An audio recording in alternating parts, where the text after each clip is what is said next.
Welcome to Hood Champion Boxing and Sports. In boxing, you find a way to win or you find a way to lose. Mental health is a pretty big deal, just across society. But when it comes to, mental health in boxing, that's probably one of the longest and hardest fights for some of our favorite boxers. Now, the thing that really gets me is when they have all these bandwagoners here, right? I saw something that annoyed me yesterday, where I'm not gonna sit here and talk about the individual who I personally, I don't know this guy. But honestly, man, if I had, I'm telling you, I would love to lace up the gloves with this guy, go live, and do like 3-4 rounds with him, and blast his nose off his MNFing face, man. I don't like him. I'm not gonna say who he is, nothing like that. A lot of you know who this guy is, but he's an idiot, man. We know Jermall Charlo's going through some stuff. You know what I mean? Look, when these guys, I don't know how many guys or how many people, men or women, are watching this video right now. But when you're married, man, or even if you're dating, or even if it's someone you like, right? This goes for both men and women. And maybe things aren't going the way you like. That can be very difficult for a person. Now, if you're married, okay, or have a girlfriend, and you just happen to have children with them, and things aren't going the way you like, the person, male or female, if they're not cooperating with you, working together, trying to find a win, looking to compromise, and they're arguing and being combative and doing a lot of this in front of your kids, and putting you in a bad space with your friends, which affects your social life.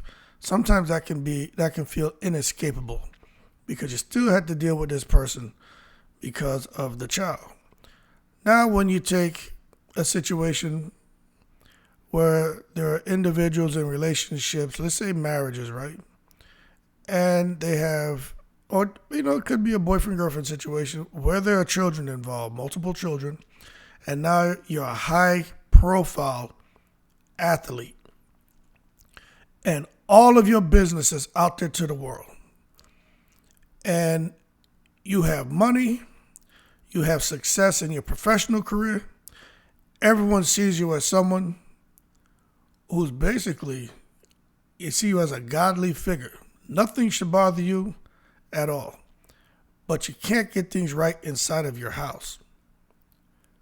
That can affect your mental health. That can be extremely stressful, extremely hard to talk about, extremely hard to deal with. It could result in people making bad choices. EDWIN Valero is a pretty good example. Vicious in the ring, some issues outside the ring, killed his wife, goes to jail, commits suicide. Whatever was going on with that man, maybe if there would have been some kind of intervention, maybe we could have saved him from himself and from hurting his wife.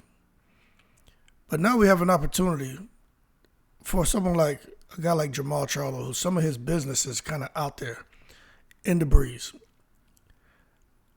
But you get these clowns and these bandwagoners that use this as an opportunity to try to break him down and shred him and say all these horrible things about him. Then they go on to say anyone who has a pull out of a boxing match, there's more going on in their life than just having problems with their wife.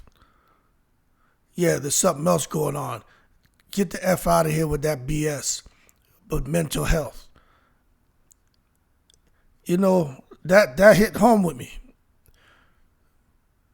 I'm telling you right now, man, when a person is at home and their kids involved and they're trying their best to keep the peace in the house, and you get someone who just doesn't want to work with you, and you're trying to keep your business in the house and try to contain it and deal with it the best way you can, and someone who chooses to take your personal business and come out and create their own narrative on social media, it puts you in a bad space, and it puts your kids in a bad space, because now your kids have to deal with that, and you have to sit there and fight that battle all on your own. That can take a toll on a person, especially over a period of time. You look at Ryan Garcia. Obviously, he's this phenom in social media. He's a great athlete, great boxer. Struggles, things affected this man as well. Mental health issues. Doesn't matter if you like him or not. Doesn't matter if the way he moved after that. Now, the things he said that affected him, he continued to try to dish that out to people. Doesn't matter. The fact is, things affected him as well. All the money in the world, still, mentally, something was off. Tyson Fury, we know about his struggles. Mike Tyson, Teofimo Lopez, stuff is showing up with him. Very similar situation to Jermall. We understand the situation with Kambosos. Kind of hard for him to swallow that pill, the way he lost the fight. Him and his wife separated, have a kid, trying to work on a relationship. His information is out there to the world. A lot of people take jabs at him, even bring up the situation with his wife. A lot of it stems from them just not liking his dad, and also not liking the way Teofimo went about, talking about he was the king and the this and that because he beat Lomachenko. But nonetheless, when people know about your personal business, it doesn't matter where Teofimo goes or any of these boxers. It's right there, bubbling all around in different articles with different content creators, and people just shred them to pieces. And the thing is, we can continue on talking about ADRIEN BRONER, Johnny Tapia, Ricky Hatton, right? But the thing is this. Once you have all this stuff going on inside of your head, right? It doesn't matter where you go in this world. It doesn't matter what you buy. You can't leave your mind behind. You take those problems with you. And I'm going to tell you right now, man, mental health issues can compound. And if you don't get help, it can be very devastating to a person, especially these high-profile athletes where all their information is kind of out there to the world. So it's not about how hard you hit, right? It's really about how hard you can get hit and kind of keep moving forward. That's kind of what boxing is, you know? How much can you take and keep moving forward? Now, it may be a little bit of kind of reductionist, a little trite, as we get into super sensitive topics like mental health, you know what I'm saying? But there are a lot of people, millions of people, and a lot of our favorite athletes in boxing, man, struggling with what's going on, you know, like in between their ears, man. And there's no one's excluded, and there's no exception to the rule. Matter of fact, mental health issues, man, are predicted to be prevalent in the sport of boxing more than others on a comparable level. If we just think about some of the fundamental associations made with boxing and boxers and kind of what we come to expect of them, right? Because we kind of have a way we see fighters, tough guys, you know, unaffected, really can't be riled up and stirred up, devoid of really any emotional or psychological troubles, okay? Because that could be, you know, counter to all of those, you know, at least I would say perceived strengths. Now the thing is this, right? We praise those guys for their bravery inside the ring. Now, you watch a guy like Jermall Charlo get into a fight and get into a war, whether it goes 1 round with him or 12 rounds with him. He knocks a guy out or goes to a decision. He gets caught clean and gets buzzed a little bit and comes back and fights hard, right? Doesn't really matter. We praise him because what we're seeing in the ring is a type of resilience that you just don't find in other sports. So when boxers come out and talk about the mental health struggles and make a choice to become vulnerable for a moment in time, a lot of times people, boxing fans, especially these idiots running around here, they use it as an opportunity to kick a man while he's down. And I get it. Everyone's going to see this differently. But it really bothers me. So when it comes to us being boxing fans, people want to love you today, hate you tomorrow, switch on and off, so quickly. Let a fighter, right, who's beating everybody, let him take a loss and watch it. Everyone turns on him. A good example, right? Unless you've been consistent about talking about a guy like Boot Sinners, he didn't lose, but he got shredded. He got raked across the coals pretty hard. Now, I've always said he was a good fighter. I said, there's nothing special about him when comparing him to like what you saw in Mayweather, what you saw in Oscar De La Hoya. But you watch all these other boxing fans. Oh, he needs to quit. He needs to retire. He needs to get rid of his father. He needs to this. He sucks. He's that, blah. Horrible stuff they were saying about him. It's really not cool, And the thing is, these boxers get in the ring a few times a year. You figure if they get in twice, it's about, what's that? Could be up to 24 rounds. What's that, man? That's about 36 minutes for one fight. 72 minutes for 2 fights. It's not a lot of time. But in that short period of time, they're exposed to the whole world. And there's a lot that people are seeing. But all of the hard work that goes on behind closed doors, see, we get crumbs as far as the insight that goes on in the training camps. But what about the other things that are going on that we don't get to see about, that break these guys down? Family issues. Some of them we see, it looks like they're making all these millions of dollars, and I think some of us see that and kind of envy them, not knowing that maybe there have been some bad investments, or they didn't take a financial management class, or they got some bad spending habits, focusing more on depreciating assets instead of getting into things that can appreciate and help grow their money to create generational wealth. So all these things are going on, but we can't see that because we're just getting crumbs of insight into what really goes on. But the thing is this, a fighter's life is extremely lonely. You look at on fight night, could you imagine getting ready for a fight, all the training, all the support, all the people around you, getting in the ring, all the adrenaline flowing, and then the fight's over, and then done, dead. It's just you going back home to your situation if it's not a good one. Even if you're by yourself, you're going back home, and now you're in that, you can be in an empty house, driving in your car, but when you're alone, those thoughts start to creep back into your mind and really bog you down. Now, imagine not really getting control of that, but yet there's an expectation for you to come now and get back into the ring with a certain time period, especially if you're a champion.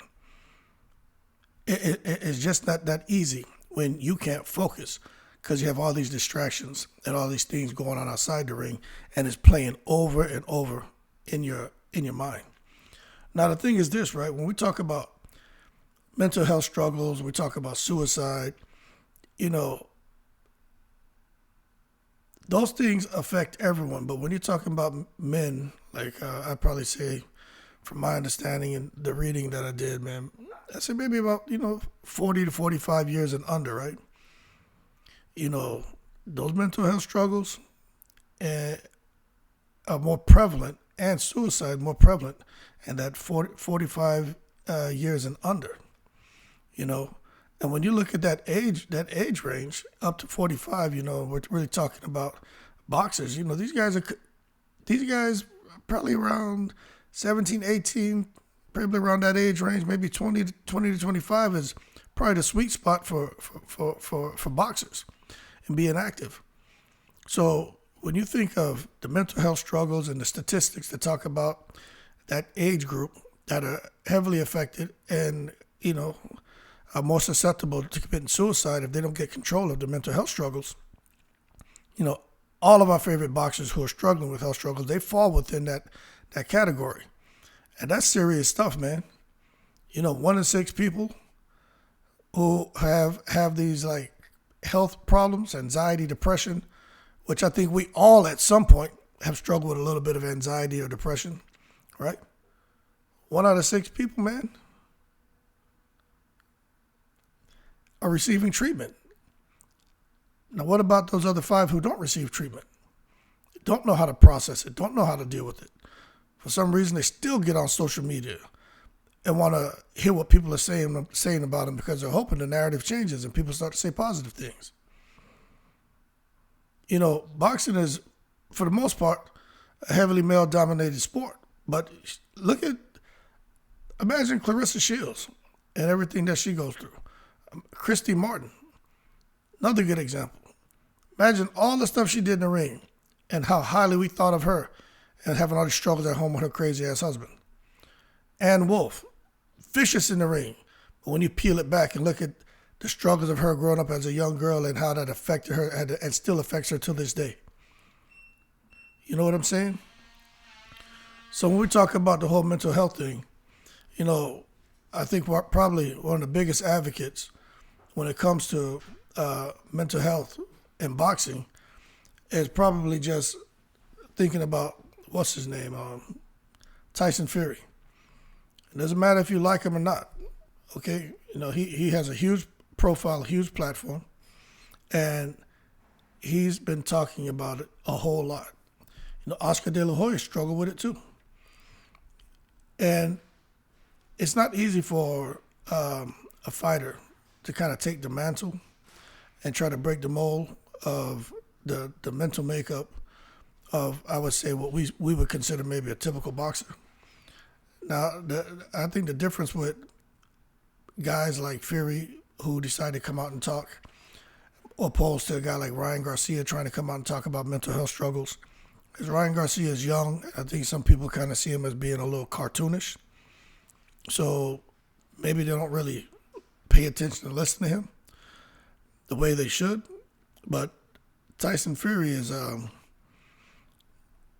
when he talks, you kind of pay attention. He has that ability to really, capture the audience's attention and get people to listen. But he talked about, and I think he represented a lot of these different fighters. Mike Tyson's talked about it. You get a lot of these fighters who've talked about things, right? Adrian Broner, people laugh at him or whatever, but he made an attempt to talk about what he has going on. But I think some people just can't get beyond the antics and stuff Adrian Broner did early in his career. But he tried to talk about it as well. But there are a lot of emotions, man, that these guys have to deal with, and it rides with these guys to this day, even into retirement. Oh, also another person we talk, we talk about Ricky Hatton as well, but even Frank Bruno, he's one that I saw a documentary on him like 3 months ago, and I was surprised to know that all the mental health struggles he had. But when he was talking about it, and I was watching the documentary, it made sense. Sometimes the UK fans can be brutal. And then you look at, kind of how he struggled with some fights with, what's his name, Lennox Lewis, Mike Tyson. That can be a hard pill to swallow. And then especially in your personal life when you have the struggles. But it's very hard to describe this unless, you've been there yourself. Now, I've been there. I know what it is to feel anxious, to be a little depressed, to feel like, you know what? Nobody gonna understand what the hell's going on here, because they see me standing 6 feet tall, military guy, boxer, running marathons, lifting weights, big, strong, athletic, confident male. But I have no idea when I was sitting in a room with a bunch of people where my mind was at. Man, it doesn't matter what was going on, what kind of discussions, briefings. I was like, you just don't hear anything. Man, when your mind goes, your mind goes. And don't try to sit there, man, and have to read. That stuff just blurs together, and it's hard to retain it because you're physically there, but mentally you're somewhere else. I mean, a lot of these boxers and a lot of people, they know that they need help, but they don't want to tell anyone. You know what I'm saying? I'm not saying everybody's in the bed crying every day, but some people are. And when I hear these guys, and like I said, I can't come. I'm not gonna say this effing idiot, right? Coming out here, LOLs and GTFOHs being posted. That's horrible to me. Horrible. I don't even see why people, subscribe to that dude, man. Look, I feel like it's my job now to at least do my part and do a video about this, man. A lot of people think because these guys have a little bit of money in the bank that they're extremely successful with nothing to worry about. And that's not the case, And if they come out and they talk about it, maybe they get some people who want to come forward, but when they see the blowback they get from the fans, from the community, from their peers, their colleagues, it's like, damn, that leaves these guys with feelings of emptiness and guilt and regret for even talking about it. So now they go back into their little shell with their existing conditions exacerbated, waking up and thinking, damn, why in the world did I get up and even talk about this? You know what I'm saying? Everyone just sees these guys, money, fame, glory. Some have titles, some don't. Wife, family, kids, and everything, on the surface looks good. But when you start to peel those layers back, you can see it's not quite there. You see, mental health it does not discriminate. These guys, man, what a lot of these boxers have been able to do is just 1%, man, of people can probably do that. Climbing those mountains, man, and achieving, all of this wealth and all of this success, and they dedicate their life to something, and then this something still doesn't seem complete. You know what I'm saying? They're not happy. That's a horrible feeling. So when people say, if someone puts $1 million in your bank account today, you tell me you won't be happy. So don't say money can't buy happiness, or money can't create happiness. Look, I think money creates convenience. I think there are moments where it does feel good to have that kind of money.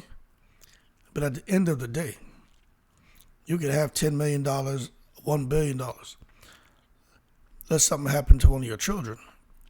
Let something happen to a close friend. Let something happen to you. All that money doesn't matter. It doesn't matter what you buy or where you go. You cannot leave your mind behind. So when I see these guys like this cornball who's out there making fun of Jermall Charlo, making fun of Ryan Garcia, making fun of ADRIEN BRONER and TEOFIMO LOPEZ, I'm like, all right, this guy he's like a habitual harasser. You know what I mean? Like, what are you doing? And looking at Jermall Charlo, I don't really know what all is going on with him. know there's ups and downs in his personal life. But my thing is, if that man, for some reason, decides not to come back to the ring for another year, we know he's been out for a while. Hey, look, doesn't mean he had to. Look, he's plagued by injury. Okay? And the injury to him is mental health. That is an injury. It doesn't have to be a sprained ankle, broken hand, broken fist, fractured jaw, cut above the eye. Injuries come in different forms. It doesn't always have to be physical, okay? Now, if you've been struck by it, then you understand, you would agree. If you haven't, it may be hard for you to understand where I'm going with this. But it's very, very, very frustrating. And I think people should be encouraged to open up and talk about it, especially our boxers, man. But look, that's just not quite how the audience isn't going to be quite so supportive and agreeing with the initiative that a lot of athletes, especially sport of boxing, are pushing for people to talk about it, to get healthy. There need to be outlets for these guys. But, that could make a difference. But suffering in silence isn't the answer. Let me tell you something, man. Silence is the crux word in that statement that I just mentioned. You got guys like Charlo, Garcia, Tyson Fury, Mike Tyson, Lopez, Broner, Tapia, Ricky Hatton, EDWIN Valero, Frank Bruno, and the list goes on and on, right? You have these guys unwilling to talk about their troubles. Oscar De La Hoya, those emotions start to snowball. Now, just imagine all the other guys who are having issues and don't talk about it. You know what? A dangerous sport like boxing, look at Eubank Jr. Maybe there's some stuff he's still dealing with. His dad, his dad is kind of out there in the breeze with the different videos he puts out and the little weird interviews he puts out. You think that doesn't affect Eubank Jr.? The fact that he lost his brother, you think that doesn't affect Eubank Jr. mentally? Got to take care of his little brother's son. His brother's son looks exactly like his brother. And he's got to sit there and kind of assume the role of the father figure for that little boy. I mean, come on, man. Fighters not being willing to talk about their troubles, man. That stuff can snowball, and you just never know where and when it's going to show up. It's too big of a risk for these guys not to get the proper support from their immediate circles and also from the expanded fan base. It's frustrating, man. That stigma on fighters and to be these guys who just don't hurt, who can just push through anything, who are just physically tough. You know what? I get it. That stigma is kind of a fair stigma, but it's not right to sit there and hold them to that stigma all the time. So, in my opinion, when it comes to those mental health struggles, man, from a fractured arm, torn bicep, suicidal thoughts, all of those things probably go hand in hand and are pretty consistent as far as the level of severity it can cause a fighter. That's my opinion.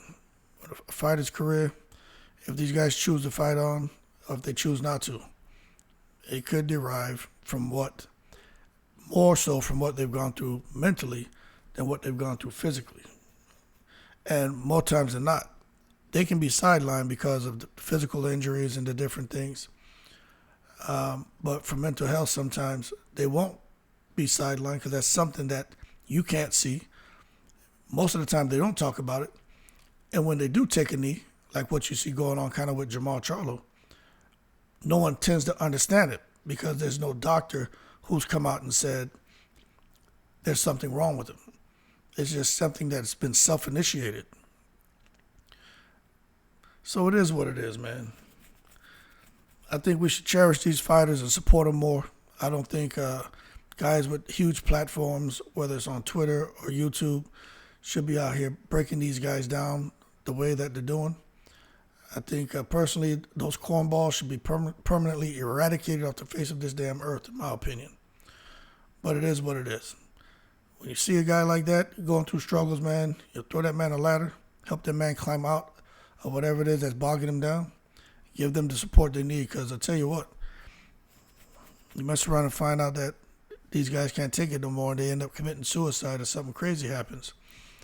You know, and to know that maybe you contributed to dismantling their career, that's problematic. So these are crucial talks that need to happen, man. But anyway, what goes on inside the ring, what goes on outside the ring, they share equal importance in helping us to understand a fighter's mental health. If it's all good, mental health for the most part is good. One can be good, one can be bad, and then we can see the mental health suffer. That being said, y'all keep cool. Shout out to the veterans, all 7 continents, and I'm in the breeze.